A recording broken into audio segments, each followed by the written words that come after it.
ఇంకా పాట పాడుతూ మరి దేవుని స్తుతిద్దాము. యేసయ్య వందనాలయ్యా.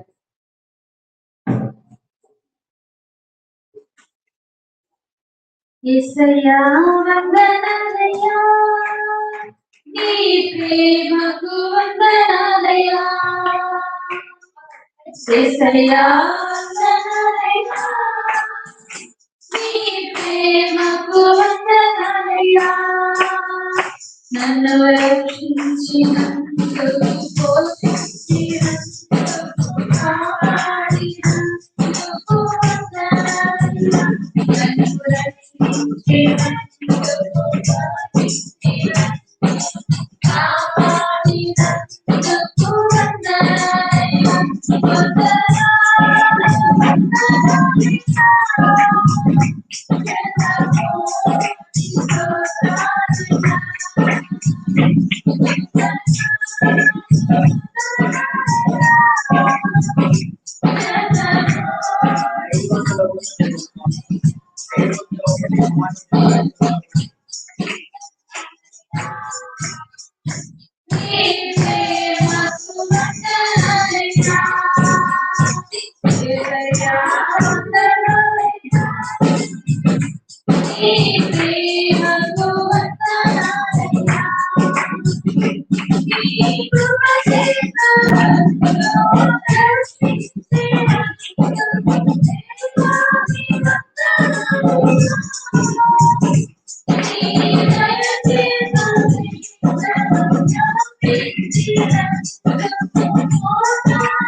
ఈ సమయంలో దేవుడు మనతో వాక్కుగా మాట్లాడి దేవుడు రాసుకున్నట్టుగా సమాధానం ప్రార్థన చేస్తున్నారు.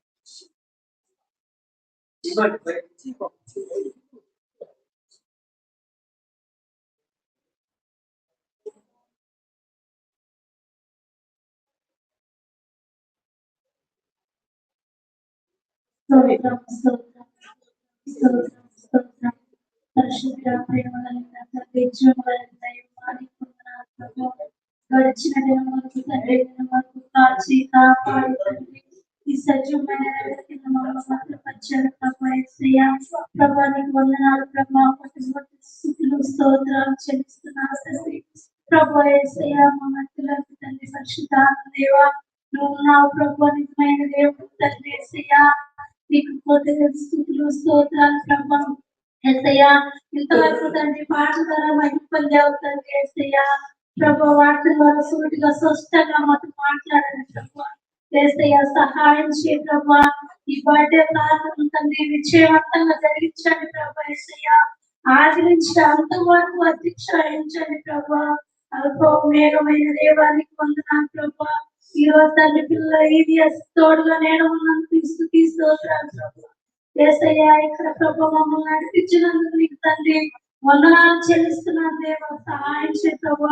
వాక్యం ద్వారా సూటిగా స్పష్టంగా తండ్రి నీ దాసులో ఉండి నువ్వు మాట్లాడమని అడుగుతున్నాను ప్రభు. యేసయ్యా ఎవరైతే కావాల్సిన వర్తమానం దయచే ప్రభు. యేసయ్యా సహాయం చే ప్రభు.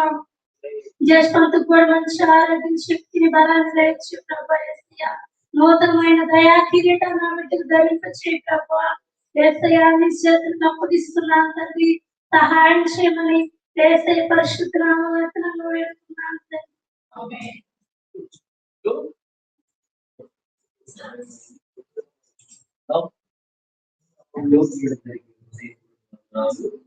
దేవుడి ద్వారా ఈ రోజు వర్తమానం ఇవ్వడానికి దాసులు దేవుడి బిడ్డ దేవుడి దేవుడు మరి ప్రభు బట్టి గత 20 సంవత్సరాల కిందట కృష్ణ గారు పరిచయం, నాకు పరిచయం. తర్వాత చాలా సంవత్సరం గ్యాప్ వచ్చింది. గత 5 సంవత్సరాల మళ్ళీ పరిచయం కావడం జరిగింది. ఈ రోజు దేవుని కృష్ణ అంటే హైదరాబాద్ లో జాబ్ చేసినప్పుడు అన్నట్టు పరిచయం అయ్యేవాడు. ప్రభు మహాకృప నిజంగా దేవుడు ప్రభు కల్పిస్తాడు. సంతోషం. ఒకే చెప్పాల్సిన విషయం ఏంటంటే మరి మన దగ్గర మన సంఘాన్ని కలపరిచి ప్రోత్సాహపరచడానికి, విడుదల పరిచే వ్యవస్థలు ప్రోత్సాహపరచడానికి మరి ఇరువురు టీము 10 మంది దాకా కొద్దిగా రావడం జరిగింది. అయ్యా మరి ఉదయకాలమే చూడండి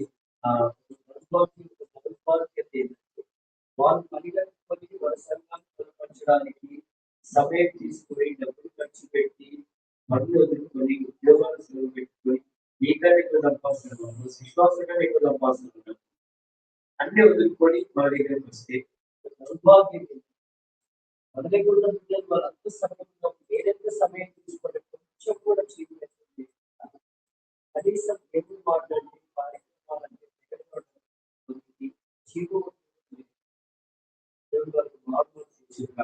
మరి మారుమూర్తి రోజు మారుమూర్తున్నారు వాటి మారుమూర్తి ఇచ్చింది.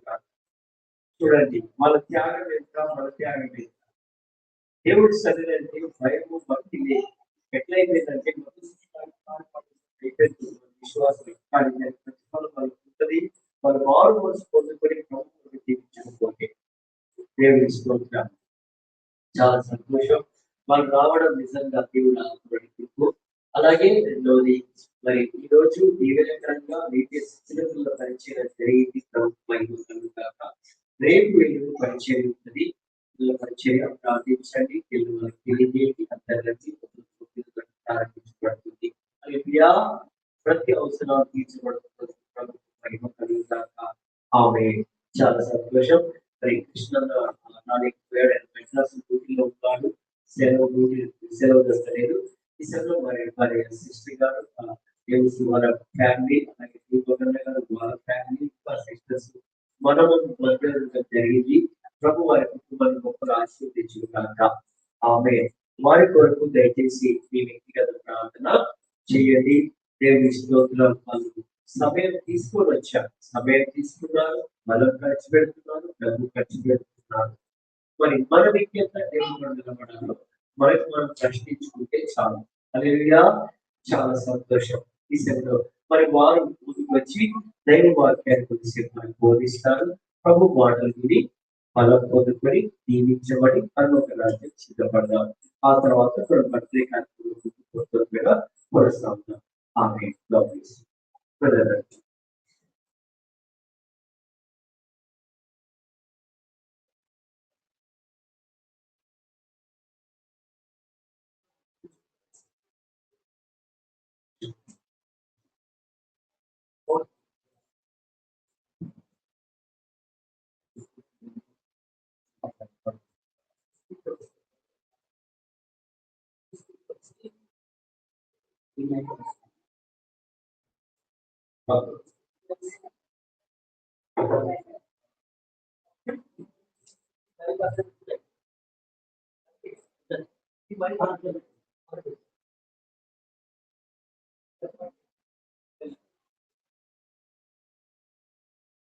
అందరికీ ప్రైజ్ లార్డ్.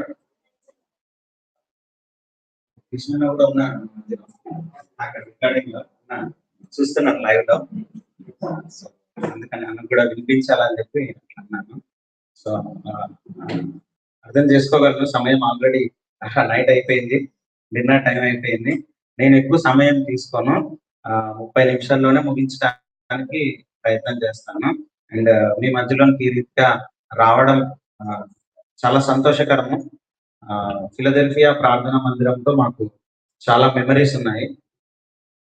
ప్రతి ఇయర్ ఇక్కడికి వచ్చి VBS జరపడము, ఒక పరిచర్య చేయడం దేవుడు మాకు ఇచ్చిన భాగ్యము. అన్న మాకు అటువంటి అవకాశాన్ని ఇచ్చినారు.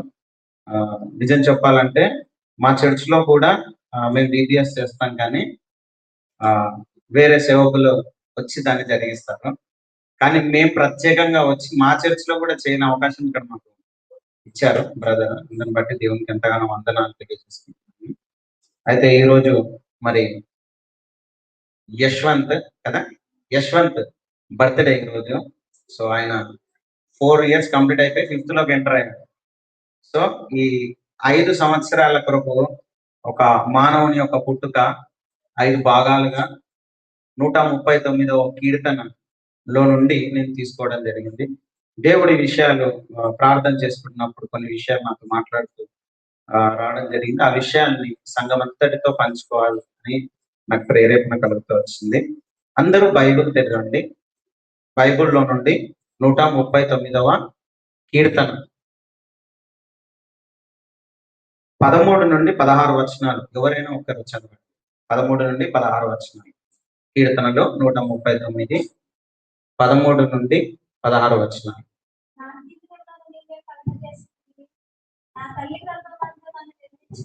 నీవే, నీవు నన్ను కలగజేసిన విధము చూడగా భయమును ఆశ్చర్యమును నాకు పుట్టుచున్నవి. అందును బట్టి నేను నీకు కృతజ్ఞతాస్తుతులు చెల్లించుచున్నాను. నీ కార్యములు ఆశ్చర్యకరములు, ఆ సంగతి నాకు బాగుగా తెలిసినది. నేను రహస్యమందు పుట్టిన నాడు, భూమి యొక్క అగాధ స్థలములలో విచిత్రంగా నిర్మింపబడిన నాడు, నాకు కలిగిన ఎముకలను నీకు మరుగై ఉండలేదు. నేను పిండమునై ఉండగా నీ కనులు నన్ను చూచెను. నియమింపబడిన దినములలో ఒకటైన కాక మునిపే నా దినములన్నీ నీ గ్రంథములో లిఖితములాయి. ఇదే అధ్యాయం 23, 24. దేవా, నన్ను పరిశోధించి నా హృదయము తెలుసుకొనుము, నన్ను పరీక్షించి నా ఆలోచనలను తెలుసుకొనుము. నీకు ఆయాస్కరమైన మార్గము నా ఎందున్నదేమో చూడుము, నిత్య మార్గమున నన్ను నడిపింపుము. ప్రభు సహాయం కొరకు ప్రార్థన చేసుకున్నాము. ప్రేమగల తండ్రి, జీవం గల యేసయ్యకు వందనాలు, స్తోత్రాలు చెల్లించుకుంటున్నాను. నీ దాసుడిని, అల్పుడిని, అయోగ్యుడిని, నిష్ప్రయోజకుడిని, నిలబడి వాక్యం చెప్పడానికి ఏమాత్రం అర్హత లేనటువంటి వాడను. నీ కనికరమును కోరుకుంటున్నాను, నీ కృపను కోరుకుంటున్నాను. ఆయన ప్రభువ, నా పాపమును మరుగు చేయమని వేడుకుంటున్నాను. కడిగి పరిశుద్ధపరిచి ఆయన ప్రభువ, నీ వాక్కుని నాకు సంఘానికి దయచేయమని, మాతో మాట్లాడమని, ఆత్మ నడిపింపు దయచేయమని ప్రభు అయిన యేసునామమున ప్రార్థిస్తున్నాను తండ్రి, ఆమేన్. ఇప్పుడు చదవబడిన వాక్యాలని నేను చెప్పాలని అనుకున్నాను, కానీ 139వ అధ్యాయము నన్ను 5 భాగాలుగా విభజించి చెప్పమన్నట్టుగా నాతో మాట్లాడుతుంది. ఇందులో 5 భాగాలు, మొదటి 6 వచనాలు దేవుని యొక్క సర్వజ్ఞానాన్ని వివరిస్తా ఉంది. 7 నుండి 12 వచనాలు దేవుని సన్నిధిని వివరిస్తా ఉంది. 13 నుండి 16 వచనాలు మానవ జన్మని దేవుడు ఏ రీతిగా నిర్మించినాడు, ఎట్లా మానవుని పుట్టించినాడు అన్నది తెలియజేస్తా ఉంది. 17 నుండి 22 వచనాలు దేవుని తీర్పుని గురించి ఉంది. చివరి 23, 24 వచనాలు సమర్పణను గురించి, సబ్మిషన్ టు ద లార్డ్. ఈ యొక్క మొత్తం సారాంశం ఏంటంటే 139వ అధ్యాయము, మానవుడు ఏమై ఉన్నాడు, దేవుడు ఏమై ఉన్నాడు. మానవుడు దేవునితో ఎటువంటి సమర్పణ కలిగి ఉండాలి. ఈ 3 విషయాలు 139వ అధ్యాయంలో మొత్తం మనం చదివి ధ్యానిస్తే మనకు అర్థం కదండి. ఇందులో ఒక్కొక్కటిగా మనం త్వరగానే ముగించడానికి ప్రయత్నం చేస్తాను. యెహోవా, నీవు నన్ను పరిశోధించి తెలుసుకొని ఉన్నావు.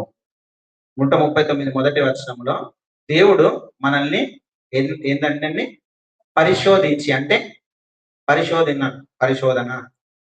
పరిశోధించడం ఏంటిది? రీసెర్చ్ కదా, రీసెర్చ్ చేయడం, పరిశోధన, రీసెర్చ్ చేసి ఎవరిని గురించి తెలుసుకున్నాడంట? రీసెర్చ్ చేసి మన గురించి తెలుసుకున్నాడు. రీసెర్చ్ చేసేటప్పుడు ఎలా ఉంటుందండి? ఇప్పుడు మీరు అడ్వర్టైజ్మెంట్ చూసుంటారా ఫోన్స్లలో, కంట్రీ డిలైట్ పాలు, మా పాలు తాగండి అని. దానికి ఒక టెస్ట్ టూల్ ఇస్తారు. ఆ పాలు స్వచ్ఛమైనవా కావాలడానికి ఒక టెస్ట్ చేయొచ్చు కదా, పరిశోధించవచ్చు. అంటే ఆ పాలలో ఇంకో కొన్ని కలర్లు ఏవో కలిపి ఒక పేపర్ లాంటిది పెట్టి ఎలా ఉన్నాయి, పాలు స్వచ్ఛంగా ఉన్నాయా లేవా టెస్ట్ చేస్తారు కదా. దేవుడు మనకి పరిశోధించాలని అంటే దేవుడు ఏం చేయాలి? పరీక్షించాలి. బయట నుండి కొన్ని తీసుకొచ్చి మన జీవితంలో పెడతాడు. పెట్టి నువ్వు ఎట్లా బిహేవ్ చేస్తాడో పరిశోధిస్తాడు కదా. అట్లా పరిశోధించి తెలుసుకున్నాడంట. తెలుసుకుంటున్నాడా అని ఏమని రాయబడింది అక్కడ? అందుకే బైబిల్ కరెక్ట్ గా వాక్యమే చూడండి. తెలుసుకున్నాడు, మన గురించి అనేది తెలుసు ఆల్రెడీ కదా. రీసెర్చ్ చేసి ఆయన ఆల్రెడీ తెలుసుకున్నాడు. 2వ వచనం, నేను కూర్చుండుట నేను లేచుట నీకు తెలియను, నాకు తలంపు పుట్టక మునుపే నీవు నా మనసును గ్రహించుతున్నావు, నా నడకను నా పడకను నీవు పరిశీలన చేసి ఉన్నావు, నా చర్యలన్నిటినీ నీవు బాగుగా తెలుసుకొని ఉన్నావు. ఇప్పుడు ఇంకొక పదం వచ్చింది, నా నడక నా పడకను నీవు పరిశీలన. అంటే పరిశీలిస్తున్నాడు ఒక వ్యక్తి అంటే అర్థం ఏంటిది? అబ్జర్వ్. వెరీ గుడ్, బాగా ధ్యానిస్తున్నారండి మీ చర్చిలో వాక్యం. అబ్జర్వ్ చేస్తున్నాడు. ఇందాక రీసెర్చ్ చేశాడు మన గురించి, ఇప్పుడు ఏంటంట? అబ్జర్వ్ చేస్తున్నాడు. ఇంకొకటి ఉంది అక్కడ, కూర్చుండుట లేచుట నీకు ఆల్రెడీ తెలుసుకుంటున్నాడా? తెలిసేసుకున్నాడంట. కూర్చోవడం ఏంటిది? నువ్వు ఎక్కడ కూర్చుంటున్నావు, నువ్వు ఎక్కడ లేస్తున్నావు, నీ నడక ఎలా ఉంది, నీ పడక ఎలా ఉంది, నువ్వు ఎక్కడ నిలబడున్నావు, అన్ని ఆయనకి తెలుసు. అబ్జర్వ్ కూడా చేస్తుంది. ఫస్ట్ తెలుసుకున్న విషయాన్ని మనం చూసుకున్నట్లయితే ఈ విషయాలని మనము ధ్యానిస్తున్నప్పుడు నాకు కీర్తనల గ్రంథం 1వ అధ్యాయం 1వ వచనం అనిపిస్తుంది కదండి. అందరికీ తెలుసు, సండే స్కూల్ పిల్లలు బాగా చెప్తారు. చెప్పండి. నడవక, నిలువక, కూర్చుంట. ఎక్కడ నడుస్తున్నాడంట? దుష్టులతో నడుస్తున్నట్టు అని అక్కడ ఏముంది? కరెక్ట్ గా చదవండి. నడవక, దానికి ముందు ఎవరి ఆలోచనలు? ఇప్పుడు ఇక్కడికి రండి, 139లో 3వ వచనం మళ్ళా చదవండి. నా నడకను ఏం చేస్తున్నాడంట? ఇప్పుడు 1వ అధ్యాయం కీర్తనలు 1వ వచనం, నడక.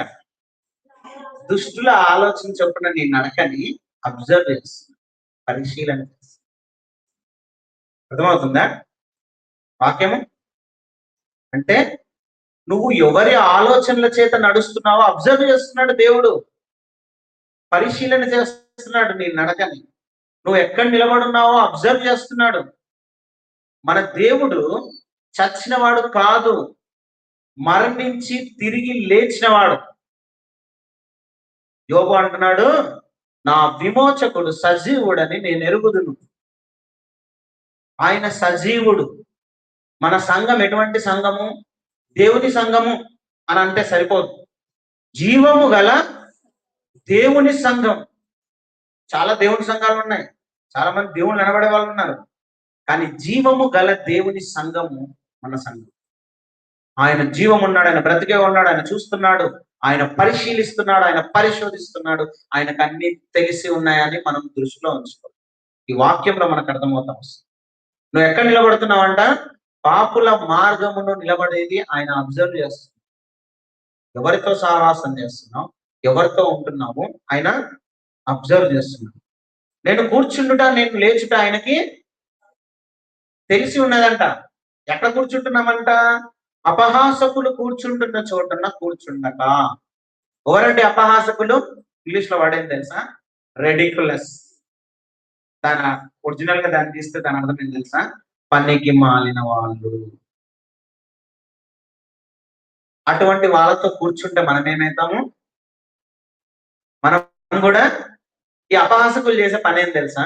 వాడు అలాంటి వాడు, వీడి ఇలాంటి వాడు, ఈ చర్చ్ ఇలాంటిది, ఆ చర్చ్ అట్లాంటిది, ఈమె ఇట్లాంటిది, ఇలా ఫ్యామిలీ ఇట్లాంటిది అని అపహాస్యం చేస్తారు, అగౌరవంగా మాట్లాడతారు, రెడిక్యులస్ వర్డ్స్ వస్తాయి వాళ్ళ నోట్లో. వాళ్ళతో కూర్చునేటోడు ఏమవుతాడు? నువ్వు ఎక్కడ కూర్చుంటున్నావో నాకు తెలుసు అని అంటున్నాడు ఈరోజు. నువ్వు ఎక్కడ నిలబడ్డావో తెలుసు అని అంటున్నాడు. నువ్వు ఎట్లా నడుస్తున్నావో తెలుసు అంటున్నాడు. నాకు తలంపు పుట్టక మునుపే నీవు నా మనస్సును గ్రహించుచున్నా. నాకు తలంపు ఇంకా పుట్టలే, కానీ నాకు ఏ తలంపు పుడుతుందో ఆయనకు తెలుసు అంట కదా. ఈ మాటకి నాకేం గుర్తుకొచ్చింది తెలుసా? నాకు రిఫరెన్స్ గుర్తులేదు. ఆదికాండం 6వ అధ్యాయం అనుకుంటా. ఎవరికన్నా ఐడియా వచ్చిందా? 5వ వచనం. నరుల చెడుతనము భూమి మీద గొప్పదనియు, వారి హృదయము యొక్క తలంపులలోని అంతయు కేవలము చెడ్డదని యెహోవా చూచి. ఇక్కడ ఏముందండి? నా తలంపు పుట్టక మునిపే ఆయనకు తెలుసుందంట. ఆ తలంపు ఏమని తెలుసుందంట ఆయనకి? చెడ్డదని తెలుసు. మన మనస్సును గ్రహిస్తున్నారు. మనస్సు అని అంటే హృదయం. ఆ హృదయంలో వచ్చే తలంపులు కేవలం చెడ్డవి. ఇది ఎవరి మీద చెప్తున్నాడు? నరులు అంటే మనమే కదా, జంతువులం కాదు కదా, మనము మనుషులమే. సో మనం ఎప్పుడు కూడా నా తలంపు మంచిదే, నా హృదయం మంచిదే, నాకేమంత బ్యాడ్ తలంపులు నాకు రావు అని నువ్వు చెప్పుకుంటే దేవుణ్ణి అబద్ధం ఆడుతున్నట్టు. ఎందుకంటే దేవుడు సాక్ష్యం చెప్తున్నాడు ఏంటనంటే అంతా కూడా చెడ్డదే అని. దేవుని తలంపు ఏంటో కూడా మనం చూద్దాం. మనుషుల తలంపులు ఏందో మనం మొదటిగా చూస్తూ ఉంటాం. నా చర్యలన్నిటినీ నీవు బాగుగా తెలుసుకొని ఉన్నావు. నా క్రియలు, నేను ఏం పనులు చేస్తున్నాను, నేను సంఘములో ఉన్నప్పుడు నా చర్యలు ఎలా ఉన్నాయి, నేను సంఘము బయట అడుగు పెట్టినప్పుడు నా చర్యలు ఎలా ఉన్నాయి, నేను ఇంటిలో ఉన్నప్పుడు నా చర్యలు ఎలా ఉన్నాయి, నేను ఆఫీస్లో ఉన్నప్పుడు నా చర్యలు ఎలా ఉన్నాయి. అంటే నేను పనుల్లో ఉద్యోగాలకు వెళ్తాం కదా, లేదా బిజినెస్కి వెళ్తాం కదా, బిజినెస్ ఉద్యోగము, అక్కడికి వెళ్ళినప్పుడు ఎలా ఉంటాయి. ఒక చర్చిలో ఆమె పేరు శాంతమ్మ. ఆమె బిజినెస్ నడుగు అస్సలు శాంతం ఉండదు, బూతులు తిడతారు. చర్చిలో శాంతమ్మ, చర్చిలో అద్భుతంగా ప్రార్థన చేస్తుంది, కానీ గొడవలు అయితే మాత్రం నోట్లో నుండి వచ్చేదంతా ఏంటివి? శ్లోకాలే కదా. కాబట్టి నా చర్యలన్నీ ఆయనకు బాగా తెలుసు. మనం చాలా సార్లు మనుషులు ఎదుట మంచిగానే ఉన్నామని కనబరుచుకుంటాం, కానీ మనం ఏంటన్నది ఆయనకు తెలుసు. నెక్స్ట్, యెహోవా మాట నా నాలుకకు రాక మునిపే అది నీకు పూర్తిగా తెలుసు. మనం మాట్లాడే మాట కూడా ఏంటన్నది మనకు తెలియక మునిపే ఎవరికి తెలుసంట? దేవుడికి ముందే తెలుసు. మనం ఏదో మాట్లాడుతున్నాం అని అనుకుంటున్నాం, కానీ మనం మాట్లాడే మాట మనకన్నా ముందు దేవునికి తెలుసంట ఆ విషయం. వెనుకను ముందును నీవు నన్ను ఆవరించి ఉన్నావు, నీ చెయ్యి నా మీద ఉంచి ఉన్నావు. నా వెనక నా ముందు ఎవరు ఆవరించి ఉన్నారంట? దేవుడు. నా ముందున్న వాడికి వెనక ఉన్న నేను ఏం చేస్తున్నానో ఏం చూస్తున్నానో వాడికి తెలియదు కదా. నేను ముందున్నాను అనుకో, నా వెనుకున్న వాడు ఏం చేస్తున్నాడో నాకు తెలియదు. నేను వెనుకున్నాను అనుకో, నా ముందున్న వాడు ఏం చేస్తున్నాడో నేను చూడగలుగుతా. అర్థమవుతుందా? కన్ఫ్యూజ్ అవుతున్నాడా? సింపుల్ థింగ్ కదా. ఉం? దీన్ని బట్టి నేను ఒక వచనం తీయనా? నాశనమునకు ముందు గర్వానికి తెలుసా వెనక ఏముందో? అదే నేను చెప్తాను. ముందున్న దానికి వెనక ఉన్నది ఏంటో తెలియదు. గర్వపడే వాడికి నాశనం ఉందని తెలిస్తే వాడు గర్వపడడు. వాడికి అది తెలియదు కాబట్టి అది వెనక ఉంటుంది. నాశనానికి ముందు గర్వం ఉంది అని అంటే గర్వం వెనక ఏముంది అని అర్థము. కాబట్టి ముందున్న దానికి వెనక ఉన్నది ఏంటో తెలియదు కాబట్టి అది ఇష్టం వచ్చినట్టు చేస్తుంది. వెనుకున్న దానికి ముందు ఏదో తెలుసు కాబట్టి ముందుకు వెళ్ళిపోతుంది. గర్వం తర్వాత ఏమవుతుంది? నాశనమే. నాశనం అయిన తర్వాత గర్వానికి ఇంకా చోటు ఉండదు. ఒక మనిషి నాశనం అయిపోయిన తర్వాత నువ్వు గర్వపడి ఇంకా వ్యర్థమే. కాబట్టి నీ ముందు ఏముందన్నది నువ్వు ఆలోచన చేసుకుంటే నీ వెనక ఏముందో నీకు తెలుస్తుంది. నా ముందు గర్వం ఉందా? చెడుతనం ఉందా? చెడు అలవాట్లు ఉన్నాయా? నా మాట ఏ రీతిగా ఉంది? నా పలుకు ఎలా ఉంది? నేను నటిస్తున్నానా అన్నది నా ముందు నేను ఆలోచించగలిగితే నా వెనక దాని నుండి నేను కాపాడుతాను. కాబట్టి ఎప్పుడు నా ముందు నేను వీటిని పెట్టుకోకూడదు. వీటిని గర్వాన్ని, అసూయని, మతదను, కలహములను, వీటిని నేను ముందు పెట్టుకుంటే నా వెనక వచ్చేది ఏంటిది? నాశనం. అయితే నా ముందు ఉండాల్సింది ఏంటిది? ఆయన నా ముందును నా వెనుకను ఆవరించి దేవుడును. ఇజ్రాయేల్ ప్రజలకు ముందు యెహోవా దూత నడిచెను అని ఉంది. ముందు ఏం నడిచింది? అప్పుడు వెనుకున్న వాళ్ళకి విజయం అయింది. ఇజ్రాయేల్ ప్రజలు నది దాటడానికి ముందు వారి మందసం నడుచుకుంటూ తీసుకెళ్ళారు కదా. ముందు దేవుని మందసం ఉంది, వెనక వాళ్ళు నదుల్ని సముద్రాన్ని చీల్చుకుంటూ వెళ్ళారు. నాశనం కావాలని ఎవరైనా కోరుకుంటారా? ఆశీర్వాదం కావాలని కోరుకుంటారు కదా. మా పాస్టర్ అంటాడు ఆశీర్వాదం ఎక్కడో లేదు, మన చేతుల్లోనే ఉంది. కాబట్టి మనం ముందు ఏం నడిపిస్తున్నామో వెనక వచ్చేది మన వెనకాలనే ఉంటుంది. ముందు మనం దేవుణ్ణి పెడితే వెనక వచ్చేది మేలుకరంగా ఉంటుంది. ముందు మన తలంపులు, మన ఆలోచనలు, మన గర్వాలు, మన అన్ని ముందు పెట్టుకుంటే వెనక వచ్చేది నాశనం. తర్వాత దేవుడు ఏం చేయలేడు. అది దేవుడు రాసిన నియమాలు. అవి తెలియకే క్రైస్తవ ప్రపంచం ఈ రోజు వెనకడం చేయదు. నియమాల్ని దేవుడు ఎప్పుడు క్రాస్ చేయడు. నువ్వు తప్పు చేశావంటే శిక్ష పడుతుంది. దేవుడు రక్షణ పొందిన వారికి కూడా ఇది వర్తిస్తుంది. నేను రక్షణ పొందిన నాకు ఇంకా నేను ఏ తప్పు చేసినా నాకు ఏం కాదని అనుకుంటే కుదరదు. శిక్ష పడుతుంది. నీ రక్షణ పోదేమో కానీ నీకు శిక్ష అయితే ఇక్కడే పడుతుంది. చాలా దారుణంగా శిక్ష ఉంది. అయితే నీ చేయి నా మీద ఉంచి ఉన్నావు, ఇటు తెలివి నాకు మంచినది మించినది, ఇది అగోచరము, అది నాకు అందదు. దేవుడు ఈ రీతిగా ఒక మనిషిని ఆవరించి ఆయన నించోవడం, కూర్చోవడము, పరిశీలిస్తున్నాడు, పరిశోధిస్తున్నాడు, ఆయన గురించి తెలుసుకొని ఉంటున్నాడు, ఇంకా ఆయన గ్రహిస్తూ వస్తున్నాడు, బాగుగా తెలుసుకొని ఉంటున్నాడు. ఆయన నాలుక మాట రాకమునిపై ఆయన పూర్తిగా తెలుసుకొని ఉంటున్నప్పుడు ఆయన జ్ఞానం ఎటువంటిది అయి ఉన్నది ఒకసారి ఆలోచించండి. ఆయన జ్ఞానాన్ని మనం శోధించగలమా?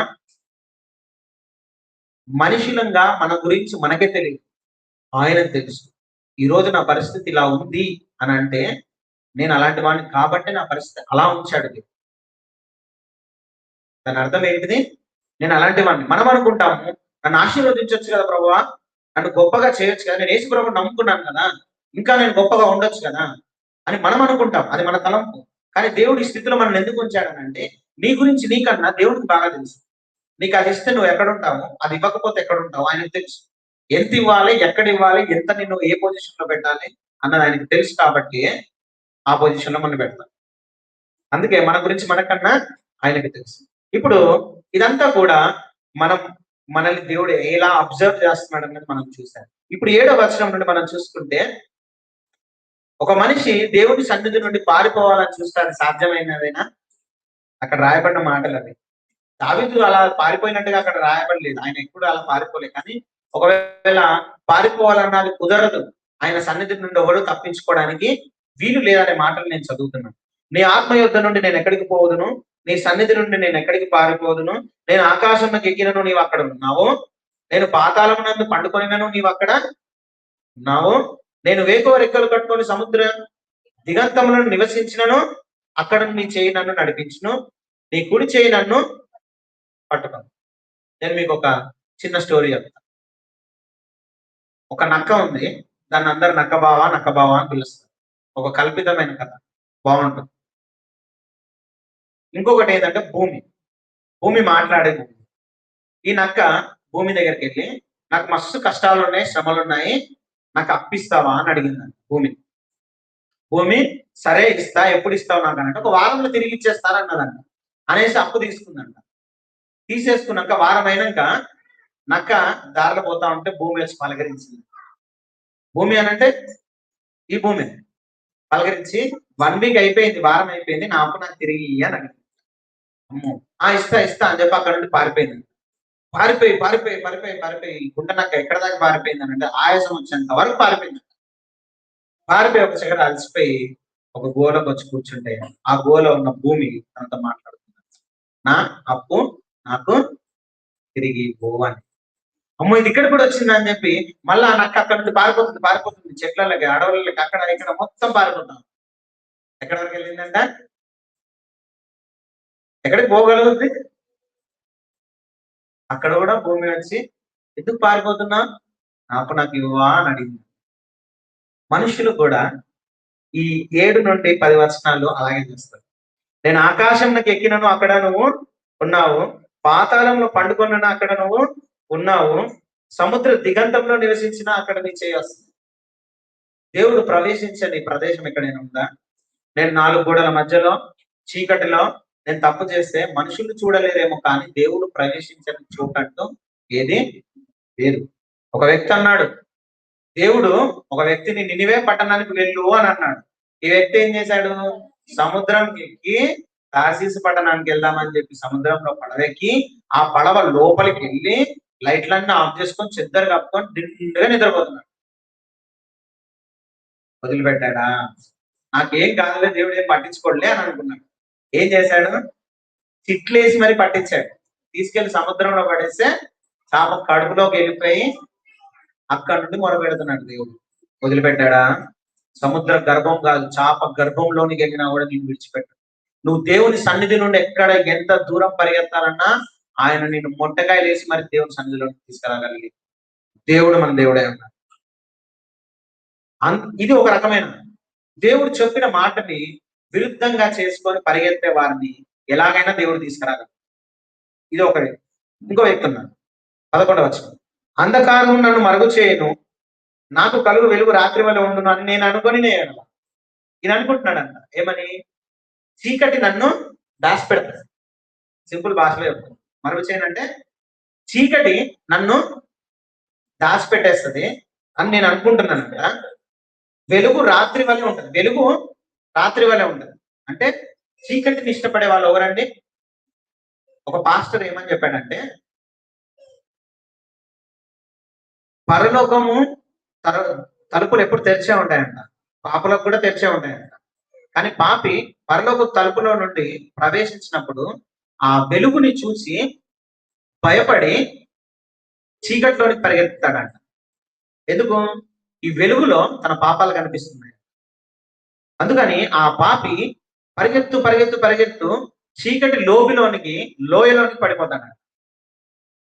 చీకటి చాలా మంది పాపం చేసేటటువంటి వాళ్ళకి చీకటి ఒక కప్పుకునే చెద్దరు లాంటి కదా. చీకటిని ఇష్టపడతారు, వెలుగులోనికి రావడానికి ఇష్టపడతారు. అయితే అది నన్ను కప్పుతుంది అని అనుకుంటున్నానంట. కానీ ఇక్కడ ఏమనుంది 19లో, క్షమించండి 12లో, చీకటి అయినను నీకు చీకటి కాకపో. చీకటి మనకి, కానీ దేవునికి కాదు. రెండోది, రాత్రి పగటి వలె నీకు వెలుగుగా ఉంటుంది దేవునికి. చీకటికిను వెలుగును నీకు ఏకరీతిగా ఉన్నాయి. దేవునికి చీకటి వెలుగు అన్నది మనుషులకు, కానీ దేవునికి కాదు. ఆయన ఏమై ఉన్నాడంట? యేసు ప్రభు చీకటియా వెలుగై ఉన్నాడు. ఈ రూమ్ లో ఉన్న లైట్లన్నీ బంద్ చేశాను, నేను ఆఫ్ చేశాను. ఏముంటుందండి?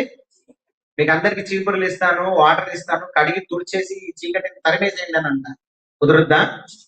చీకటిని తరమలేదు. ఏం చేయాలి? లైట్ వేసే చీకటి ఆటోమేటిక్ పోతుంది. యేసు ప్రభు నీ జీవితంలోకి వస్తే నీ చీకటి పోతుంది. చీకటి పాపానికి సూచన. పాపం చేసినటువంటి వాడు చీకటి వెనుకనే పరిగెత్తారు. వెలుగు లోకంలోనికి వచ్చాను, కానీ చీకటి దాన్ని గ్రహించగా ఉండదు. పాపంలో ఉన్నవాడు గ్రహించలేడు, వాడు చీకటిలోనే కప్పుకొని ఉంటాడు. కానీ వెలుగు వచ్చినప్పుడు, ఆ వెలుగు ప్రకాశమైనప్పుడు, చీకటి దాన్ని గ్రహించినప్పుడు వాడు ఇంకా చీకటిలో ఉంటాడు. వాడు వెలుగుకరంలోనికే వచ్చేస్తాడు. కాబట్టి దేవుని నుండి తప్పించుకోవడానికి, ఆయన సన్నిధి నుండి తప్పించుకొని వెళ్ళలేడు, అంధకారంలోనికి వెళ్ళలేడు, చీకటిలోనికి వెళ్ళలేడు. ఇప్పుడు మనం అసలు చదివిన 13వ వచనంలోనికి వస్తున్నాం.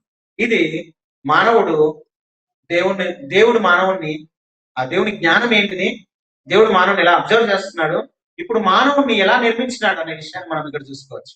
నా అంతరంధ్రంలో నీవే కలగజేస్తేవి, నా తల్లి గర్భమునందు నన్ను నిర్మించిన వాడవు నీవే, నీవు నన్ను కలగజేసిన విధమును చూడగా భయమును ఆశ్చర్యం. భయం ఎప్పుడు కలుగుతుంది, ఆశ్చర్యం ఎప్పుడు కలుగుతుంది? భయం ఎప్పుడు కలుగుద్ది? మొన్న నేను న్యూస్ చూస్తున్నా, ఒక దగ్గర న్యూస్, లొకేషన్ ఆంధ్రాలో ఒక వ్యక్తి పోలీస్ స్టేషన్కి వచ్చి గొడవలు తీసి పోలీస్ దగ్గర పడేశాడు. ఏం చేస్తావరా అని అడిగాడు ఆ పోలీస్. అడిగితే ఆ వ్యక్తి ఏమంటున్నాడు తెలుసా, అక్కడ పలానా గుడి దగ్గర వాళ్ళ అమ్మమ్మని చంపేశాడు, తలకాయ తీసేశాను, చేతులు కాళ్ళు తీసేశాను.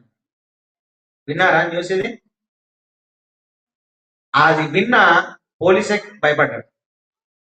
భయం ఎందుకు కలుగుతుందంటే, జరగకూడదు జరిగినప్పుడు భయం అనిపిస్తుంది.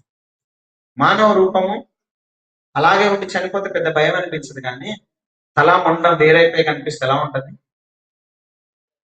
అదొక భయాన్ని పుట్టిస్తుంది. ఆశ్చర్యం ఎప్పుడు కలుగుతుందండి? ఆశ్చర్యం, నాకు ఆశ్చర్యం కలిగింది. అసాధ్యమైంది సాధ్యమైతే నాకు ఆశ్చర్యం. ఈ రెండు పుడుతున్నాయంటే ఈ వ్యక్తికి. దేన్ని బట్టి పుడుతున్నాయంట? నాకు భయమును ఆశ్చర్యం నాకు పుట్టుచున్నది. దేనికి అంట? ఆయన కలగజేసిన విధాన్ని చూసినప్పుడు. ఎక్కడ కలగజేశాడంట? తల్లి గర్భంలో శిశువుని నిర్మించినప్పుడు అంట. తల్లి గర్భంలో శిశువుని నిర్మించినప్పుడు భయం ఆశ్చర్యం కలుగుతాం. ఎందుకు తెలుసా అంటే, నేను పిండమునై ఉండగా నీ కన్నులు నన్ను చూచి. ఒక పిండము సైజ్ ఎంత ఉంటుందండి తల్లి గర్భంలో? చాలా చిన్నది. ఆ పిండములో నువ్వు మైక్రోస్కోప్ పెట్టుకుని చూసినా కూడా రేపు ఆ పిండం మనిషి అయిన తర్వాత భవిష్యత్ ఏంటిదో ఎవరైనా చెప్పగలరా? డాక్టర్ చెప్పగలుగుతాడా? మిషన్ చెప్పగలుగుతా? టెక్నాలజీ చెప్పగలుగుతుందా? ఆర్టిఫిషియల్ ఇంటెలిజెన్స్ చెప్పగలుగుతుందా? నేను పిండమునై ఉండగా నా దినములన్నీ ఆయన గ్రంథములో, పిండము ఉన్నప్పుడే చనిపోయేంత వరకు ఏముందో లిస్ట్ ఉందంట ప్రభు దగ్గర. అట్లా అనుకొని నిర్మించాడంట తల్లి గర్భంలో. అంతరంధ్రం అవయములను నిర్మించాడు. ఈ అవయము ఉదాహరణకి లివర్, కిడ్నీ, లంగ్స్, హార్ట్. తో అంటాడంట, ఈ హార్ట్ ఎప్పటి వరకు పనిచేయాలో అక్కడ నిర్ణయించి పెట్టాడంట. పిండం ఉన్న ఫలానా ఒక దినాన ఆగిపోద్ది, అక్కడికి నీ దినాలు ఎండ్ అని పిండంగా ఉన్నప్పుడే దానికి ఒక లెక్క రాసి పెట్టాడంట దేవుడు కదా. తల్లి గర్భమున ఆ నిర్మించిన నిర్మాణం, ఆ కలగజేసిన విధానం చూడండి. నర్వ్స్ ఎంత సన్నగా ఉంటాయి, బ్రెయిన్ నర్వ్స్ తెలుసా? ఒక్క బ్రెయిన్ డ్యామేజ్ అయినా కూడా లైఫ్ అంతా కూడా ఒక హ్యాండిక్యాప్డ్ గా ఉంటుంది. మా అక్కకి బ్రెయిన్ నర్వ్స్ డ్యామేజ్ అయ్యాయి, దాన్ని బట్టి ఇప్పటికీ handicap. Left hand left leg week అయిపోయింది. బ్రెయిన్ నర్వ్స్ అంత సున్నితంగా ఉంటాయి. పిండంగా ఉన్నప్పుడు ఆ నర్వ్స్ లోపల ఉన్నట్ట లేనట్ట? ఉన్నాయి. ఇంకెంత సన్నం ఉండొచ్చు, ఇంకెంత చిన్నగా ఉండొచ్చు. వాటిలో ఏమాత్రం కొద్ది అయినా కూడా ఆ వ్యక్తి ఏమైపోతాడు? పుట్టిన తర్వాత వికలాంగులుగా, పోలియోగా. పాల్ అలెగ్జాండర్ అనే ఒక వ్యక్తి 72 సంవత్సరాలు బ్రతికాడు. 6వ సంవత్సరంలో ఉన్నప్పుడు పోలియో వచ్చింది. అప్పుడు పడుకోబెట్టారు ఒక మిషన్ లో, ఏంది ఐరన్ లంగ్ అని. ఆ ఐరన్ లంగ్ లో మొత్తం బాడీ అంతా ఐరన్ లంగ్ ఉంటుంది, తల మాత్రమే బయటకు ఉంటుంది. అట్లా 72 సంవత్సరాలు బ్రతికాడు ఒక చిన్న పోలియో వల్ల. ఈరోజు మనం ఇంత మంచిగా ఉన్నాము, ఎటువంటి రోగాలు లేకుండా, కాళ్ళు, చేతులు, కళ్ళు అన్ని దేవుడు మంచిగా ఇచ్చాడు అని అంటే మనం ఎంత కృతజ్ఞతలమై ఉండాలి. అందును బట్టి నేను నీకు కృతజ్ఞతాస్తుతులు చెల్లించుతున్నాను. దేవుడు కలగజేసిన ఆ భయము, ఆశ్చర్యం బట్టి, ఇందును బట్టి నేను కృతజ్ఞతాస్తుతులు చెల్లిస్తున్నాను దేవుడు. ఈరోజు యశ్వంత్ కూడా తల్లి గర్భంలో నుండి బయటకు వచ్చినాడు, మంచిగా వచ్చాడు. ఎటువంటి చెడుగా దేవుడు నిర్మించలేదు. కొంతమంది అలా చెడుగా నెగిటివ్ గా పుట్టినప్పటికీ కూడా, ఈ పాల్ అలెగ్జాండర్ అనే వ్యక్తి ఉన్నాడు కదా, ఆయన మామూలు వ్యక్తి కాదు, ఆయన ఒక లాయర్. అదేది 6వ సంవత్సరంలో ఉన్నప్పుడు మిషన్ లోకి వెళ్ళాడు. 72వ సంవత్సరం అదే మిషన్ తో చనిపోయాడు. కదలాడు కానీ లాయర్ అయ్యాడు. నోటితో పెన్ను పట్టుకొని పెన్నుతో రాస్తాడు, నోటి దగ్గర స్టిక్ పట్టుకొని కీబోర్డ్ మీద కొడతాడు. ఆయన ఒక లా చదివాడు, ఆయన ఒక బుక్ రాశాడు, 3 minutes ఆఫ్ డాగ్ అని, ఏ మ్యాన్ విత్ ఐరన్ లంగ్స్ అని చెప్పి ఒక బుక్ రాశాడు. ఆయన 1952లో ఆయన జన్మించాడు. 6 సంవత్సరాలకే ఆ లంగ్స్ లోకి వెళ్ళాడు. 72, 2024 పోయిన సంవత్సరమే చనిపోయాడు. అప్పటి వరకు బ్రతుకున్నాడు. అప్పటి వరకు దేవుడు ఎందుకు బతికించిండొచ్చు? ఆయన ఇన్స్పైర్ అయ్యి చాలా మంది చాలా సాధించారు లైఫ్. ఆయన రాసిన నోవెల్స్ ని బట్టి, పుస్తకాన్ని బట్టి. Is a Christian. ఆయన ప్రభు నమ్ముకున్నాడు. పాల్ అలెగ్జాండర్ అనే పేరు. ఆయన ఎప్పుడు నిరుత్సాహపడలేదు, దేవుడు నన్ను ఎందుకు ఇలా నిర్మించాడని కదా. కాబట్టి తల్లి గర్భంలో నిర్మించినప్పుడే ఒక ప్లాన్ ఉంది దేవుడికి, ఒక్కొక్క వ్యక్తి విషయం. ఆ వ్యక్తి వికలాంగుడైనా, ఆ వ్యక్తి గుడ్డివాడైనా, ప్రతి వ్యక్తి మీద ఒక ప్లాన్ ఉంటుంది. ఊరికే దేవుడు అలా నిర్మించాడు. అందుని బట్టి మనకు భయము, ఆశ్చర్యం కలుగుతాం. అందుని బట్టి మనం దేవుడి కృతజ్ఞతాస్తుతులు చెల్లించాలి. ఆ సంగతి నాకు బాగా తెలిసిన్నది. నేను రాష్ట్రం మందు పుట్టినాడు, భూమి యొక్క అగాధ స్థలం అంటే తల్లి గర్భం విచిత్రముగా నేను నిర్మింపబడినాను. నాకు కలిగిన ఎముకలను నీకు మరుగై ఉండలేదు. దాని ఇంగ్లీష్ ట్రాన్స్లేషన్స్ లో నర్వ్స్ అని కూడా అంటారు. అంటే సన్న సన్న నరాలు కూడా ఆయన కనపడకుండా ఉండలేదు. నేను పిండమునై ఉండగా నీ కన్ను నన్ను చూచాను. నియమింపబడిన దినంలో ఒకటైనా కాక మునిపి నా దినముల నీవు నీ గ్రంథంలో, నా మరణం వరకు కూడా నేను పిండం ఉన్నప్పుడే ఆయనకు సమస్తము తెలిసే ఉన్నది. దేవా, 17వ వచనం, నీ తలంపులు నాకెంతో ప్రియమైనవి, వాటి మొత్తం ఎంత గొప్పది. మన తలంపులు ఏమై ఉన్నాయి? ఫస్ట్ లో చూసాం కదా, చెడ్డది. ఇక్కడ గొప్పది కదా. మన తలంపులకి దేవుని తలంపులకి ఎంత తేడా ఉంది? కానీ మనం ప్రతిసారి ఏం చేస్తాం తెలుసా? మన తలంపుల ప్రకారంగా నడుచుకుంటాం. కానీ దేవుని తలంపులు ఎంతో ప్రియమైనవి, అవి ఎంతో గొప్పది. అందుకే నేను చెప్పాను, దేవుడు ప్రతి పుట్టుకకు ఒక కారణం ఉంటుంది. కారణం లేకుండా ఎవరు ఉండదు. చాలా మంది ఏమంటారు, ఆ వ్యక్తి కారణ జన్ముడు. మరి నువ్వేంది? నేనైతే కారణంతో పుట్టాను. దేవుడు నన్ను పుట్టించడానికి ఒక కారణం ఉంది నాకు. దేవుడు తన పరిచయం, తన సేవలో ఏదో రీతిగా దేవుడు నన్ను వాడుకుంటాడు. నాకేం కారణం లేదు. ఆ వ్యక్తి మహానుభావుడు, కారణజన్ముడు. ప్రతి ఒక్కరు కారణజన్ముడే. కారణం లేకుండా దేవుడు ఎవరిని పుట్టించాడు కదా. ఆయనకు మన మీద ఎన్నో గొప్ప గొప్ప తలాంపులు ఉన్నాయి. ఆ తలంపులు లెక్కేసుకుంటేనంట, లెక్కించదని అనుకుంటున్నా అవి ఇసుక కంటేను లెక్కకి ఎక్కువై ఉన్నదంట. అబ్రహాం పట్ల ఒక తలంపు ఉంది దేవునికి. ఏమని? ఇసుక రేణు వాళ్ళంత సంతానాన్ని నేను నీకు ఇస్తానన్న. ఇంతవరకు వ్యాపించింది. ఆయన తలంపు ఎంత గొప్పది. అబ్రహాం లేడు, కానీ అబ్రహాం ఇచ్చిన వాగ్దానం ఇంకా నడుస్తుంది. మనమందరము కూడా అబ్రహాం కుమారులమే విశ్వాసం బట్టి కదా. ఆ ఒక్క తలంపు ఎంత గొప్పగా ఉంది దేవుడి తలంపు. అబ్రహాం విషయంలో చేసిన దేవుడు మన విషయంలో చేయడా? అబ్రహాంను పుట్టించిన దేవుడు ఆ తలంపు కలిగి ఉంటే, మనల్ని పుట్టించిన దేవుడు ఆ తలంపు కలిగి లేడా? కానీ మనం ఏం చేస్తున్నామంటే, ఆ లెక్కలేనన్ని తలంపుల్ని మనము గోడగట్టి, నువ్వొద్దు ప్రభువా, నా సమస్య నేనే పరిష్కరించుకుంటా, నేనే చూసుకుంటా అని మనకు వచ్చిన తలంపులతో మనం ముందుకు వెళ్తున్నాం కదా. దాన్ని బట్టి ఆయన తలంపులు మన మీద ఉపయోగపడదు. దేవుడు ఎవరిని ఫోర్స్ చేయడు. ఆయన వచ్చి నీ జీవితంలో ఏదో చేసేయడు, నువ్వు అనుమతించకపోతే. నువ్వు అనుమతించట్లే, నీ తలంపుల్ని నువ్వు ఉపయోగించుకుంటున్నావు, కానీ ఆయన తలంపుల్ని నువ్వు ఆహ్వానించట్లే. ఆయన తలంపులు గొప్పవి, లెక్కించదని అనుకుంటే ఇసుక కంటే లెక్కకు ఎక్కువ ఉన్నది. నేను మేల్కొంటినా ఇంకను నీ యొద్దనే ఉంది. దీని రివర్స్ లో చదవండి. నేను నిద్రించినా ఆయన సన్నిధిలో ఉంటాను. మేల్కొనడం, నిద్రించడం అంటే ఏంది? దేవుడు ఎవరు ఎరిగి ఆయన రక్షణ పొందుకోవడం మేల్కొనడం కదా. చచ్చిన స్థితిలో ఎవరు ఉంటారు? ఇంకా పాపంలో ఉండి ప్రభుని ఎరగకుండా, ప్రభు మార్గంలోకి వెళ్ళకుండా ఉండే వాళ్ళందరూ కూడా భక్తి. దాని కింద అదే రాయబడింది. ఏమని? దేవా, నీవు భక్తిని నిశ్చయంగా సంవరించదవు, నరహంతకులారా నా యొద్ద నుండి తొలగిపోవడి. ఈ మేల్కొని లేని వారి పరిస్థితి, దేవుడు ఎరగలేనటువంటి వారి పరిస్థితి భక్తిహీనులుగా, నరహంతకులుగా. ఇంకా కిందేముంది? దేవుని మీద దురాలోచనలు పలుకుతారంట. వారు దురాలోచనలతో నిన్ను గూర్చి పలుకుదురు, మోసపుచ్చుటకై నీ నామమును బట్టి ప్రమాణం చేయుదురు. యెహోవా నిన్ను ద్వేషించు వారిని ద్వేషిస్తు. వాళ్ళు ద్వేషిస్తారు, మోసపుచ్చుతారు, దేవుని మీద దురాలోచనలు కలిగి ఉంటారు, నరహంతకులుగా ఉంటారు, భక్తిహీనులుగా ఉంటారు. ఆలోచించుకోండి, మీరు మెలకుగా ఉన్నారా నిద్రించు. దేవుని మీద నీ దురాలోచనలు పలుకుతున్నారా? దేవుని నమ్ముకొని నేను ఎందుకు వ్యర్థంగా ఉన్నానని దేవుని మీద సనుగుతున్నారా, గునుగుతున్నారా? భక్తిహీనులుగా ఉంటున్నారా, భక్తి కలిగిన వారిగా ఉంటున్నారా? దేవుని అనుమానిస్తున్నట్టుగా ఉంటున్నారా? దేవుని మీద దురాలోచనలు కలిగి ఉంటున్నారా? దేవుని ద్వేషించే వారిగా ఉంటున్నారా? ఇవి కనుక మీరుంటే మీ మీద ఏముంటుందంట? దేవుని తీర్పు. ఆయన సంహరిస్తాడు, ఆయన తీర్పు మీ మీదకి వస్తుంది. తీర్పు మనకి రాకుండా ఉన్నట్లుగా మనం మేల్కొని ఉంటే ఆయన యొక్క ఉంటాము అని అక్కడ మనం చూస్తూ ఉంటున్నాం. చివరిగా 23-24 వచ్చి, దేవా నన్ను పరిశోధించి నా హృదయమును తెలుసు.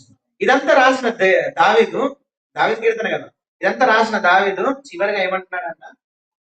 అయ్యయ్యో, పైన చెప్పిన మాటలు ఏంది? నిన్ను ద్వేషించే వారిని నేను ద్వేషిస్తాను, రెండోది నీ మీదకి లేచి వారిని నేను అసహించుకుంటాను. కానీ మళ్ళీ డౌట్ వస్తుంది నాకు, నిజంగా నేను అట్లనే ఉన్నానా? ఒకసారి నువ్వే నన్ను పరిశోధించు, మళ్ళా నన్ను రీసెర్చ్ చేయి, నా హృదయాన్ని నేను నిజంగా అట్లా ఉన్నానా లేనా పరీక్షించు. ఒకవేళ అట్లాంటిది ఏదైనా లేదనుకో, నా లోపల ఏదైనా ఆటంకం ఉందనుకో, దాన్ని నువ్వే తొలగించడానికి ప్రార్థన చేస్తున్నాడు. ఏమని? నన్ను పరీక్షించిన ఆలోచనలు తెలుసుకోను, నీకు ఆయాసకరమైన మార్గము నా యందున్నదేమో చూసి నిత్య మార్గంలో నన్ను, దిస్ ఈస్ కాల్డ్ సబ్మిషన్, దీన్ని సమర్పణ అంటారు. ఇప్పటి వరకు మనం ఏమేమి చూసాం ఒకసారి ఆలోచన చేయండి. మానవుడిగా దేవుడు మానవుణ్ణి ఎలా చుట్టి ఉన్నాడు, ఎట్లా పరిశోధిస్తున్నాడు, ఆయన శక్తి ఎంత గొప్పది, ఆయన జ్ఞానం ఎంత గొప్పదో చూశాను. రెండవదిగా ఆయన నుండి తప్పించుకోగలమా? తప్పించుకోలేము, అది మనం చూసాం. మూడవదిగా ఏంటిది? ఆయన మనల్ని కలగజేసిన విధానం. మనం పుట్టుక ఆయన చేతిలో ఉంది, మన చుట్టూ ఆయనే ఉన్నాడు, మనం ఎక్కడికి పారిపోయినా ఆయనే ఉన్నాడు. ఇలాంటప్పుడు ఇంకా మనం ఏం చేయగలం? ఇంకేదైనా మార్గం ఉందో మీరు చెప్పండి. దావీదుకైతే ఏ మార్గం కనబడలేదు, ఒకటే నిర్ణయం తీసుకున్నాడు, లెట్ us సబ్మిట్, సమర్పణ కలిగి దేవునికి సమర్పించు. ప్రభువా ప్రార్థన చేద్దాం, ఏమని? నిన్ను ఆయాసకరంగా నిన్ను ఆయాసపరిచే మార్గము నా లోపల ఏదైనా ఉందా, నాలో చెడు తీగలు ఏవైనా ఉన్నాయా చూసి దాన్ని నువ్వే తొలగించు అని ఎవరైతే సబ్మిట్ చేసుకుంటారో అప్పుడు దేవుడు ఇన్వాల్వ్ అవుతాడు. నేను ఇందాక చెప్పాను కదా, దేవుడు ఎవరిని ఫోర్స్ చేయడు, ఎవరి మీదకి వెంటనే వచ్చి ఏదో చేయడు. ప్రభా నాకు ఎందుకు ఆ తలంపు వచ్చింది ప్రభా, రాకుండా నువ్వు అడ్డుకోవచ్చు కదా, అడ్డుకోడు. అది ఆయన నియమాలకు విరుద్ధం. ఆయన నియమించుకున్న నియమం అది. ఆయన నియమించుకున్న నియమంలో ఒకటి ఇచ్చాడు, ఏం తెలుసా? ఇఫ్ యూ సబ్మిట్, నువ్వు సమర్పించుకుంటే ప్రభు దగ్గరకు వచ్చి, ఒక వ్యక్తి దగ్గరికి, గారడైన సీమోన్ దగ్గరికి పేతురు వచ్చి, నువ్వు నశించిపోతావు, నువ్వు డబ్బుతో పరిశుద్ధాత్మ కొనాలనుకుంటున్నావు, నువ్వు నశించిపోతావు అంటే, ఆ శిక్ష శాపాన్ని వదిలినప్పుడు పేతురు ఆ వ్యక్తి ఏమంటాడు? ఈ శాపం నా మీద పని చేయకున్నట్లుగా నా కొరకు నువ్వే ప్రార్థన. ఎంత బాగుంది కదా ప్రార్థన. అమ్మో, ఈయనకి ఎంత తెలివి ఉందని అనిపించింది. నీ శాపము నా మీద పని చేయకుంటున్నట్లుగా నువ్వే నా కొరకు ప్రార్థన చేయాలి, సబ్మిట్ చేసుకుంటాడు. మనం ఇది చేయడానికి వెనకడి చేస్తాం. అదే తేడా. మన జీవితంలో మనకి ఏమొచ్చినా ఓపెన్ గా యథార్థత, ఈ మొత్తం దాంట్లో దేవుడు వెతుకుతున్నది ఏం తెలుసా? మనిషిలో యథార్థత. నువ్వు పాపం చేయకుండా నీకు నువ్వు రిస్ట్రిక్ట్ చేసుకోలేవు. నేను ఇట్లా ఉండిపోతా నువ్వు అనుకోకు. సబ్మిట్ చేసుకో, దేవునికి సమర్పణ చేసుకో. ప్రతి విషయంలో దేవుని దగ్గరికి రా, దేవుని దగ్గర ఉండు. బయట వాళ్ళు చెప్పేవి దుష్టుల ఆలోచనలు అవి ఏం చేస్తాయి తెలుసా? దేవుడి నుండి దూరం పరుస్తాయి. మనుషుల మీద ఆధారపడ్డావా, దేవుడి నుండి దూరపరుస్తుంది. మనం దేనికి సబ్మిట్ అవ్వాలి? దేవునికి సబ్మిట్ అవ్వాలి, దేవుని సంఘానికి సబ్మిట్ అవ్వాలి. జీవము గల దేవుని సంఘం, ఈ సంఘానికి మనం సబ్మిట్ అవ్వాలి. అందుకే నాకు రిఫరెన్స్ దొరకలే లాస్ట్ లో. దేవుడు అంట భూమి మీద యథార్థవంతులు ఉన్నారా లేరా అని వెతుకుతున్నాడు. అది ఎవరైనా తెలిస్తే ఓపెన్ చేసి చదవచ్చు. యథార్థవంతులు భూమి మీద ఉన్నారా లేదా అని ఆయన కన్నులు ఎప్పుడు కూడా సంచారం చేస్తున్నాయంటే వెతుకుతున్నాయంట. ఒక్కరన్నా కనబడతారా? ఒక్కరన్నా కనబడతారు యథార్థవంతులు అని? ఎవరున్నారండి బైబుల్లో యథార్థవంతుడు అని పేరు? గట్టిగా యోబు. మీకు బాగా బైబుల్ తెలుసా కదా? యోబు యథార్థవంతుడు. ఆయన మాట విషయంలో కానీ చేష్టలో కానీ ఆయనకు కీడు జరిగినా కూడా దేవుడిని ఎన్నడూ కూడా ఆయన దూషించలే. దేవుడే యోబు విషయంలో సాక్ష్యం ఇస్తున్నాడు, ఈ వ్యక్తి యథార్థవంతుడు అని కదండి. 2వ దినవృత్తాంతంలో చదవండి.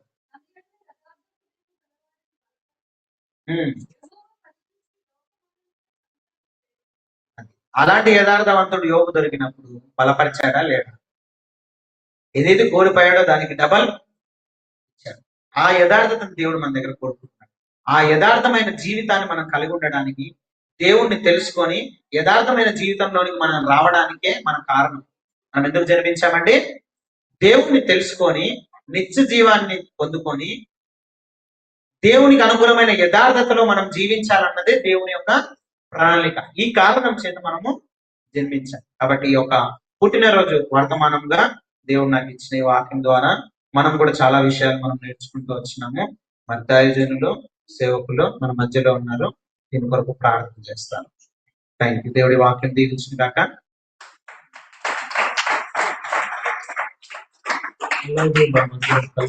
ప్రార్థన ఎక్కువ వింటాం. దయచేసి అందరూ మోకరించి ప్రార్థన ఎక్కువ ఇచ్చండి.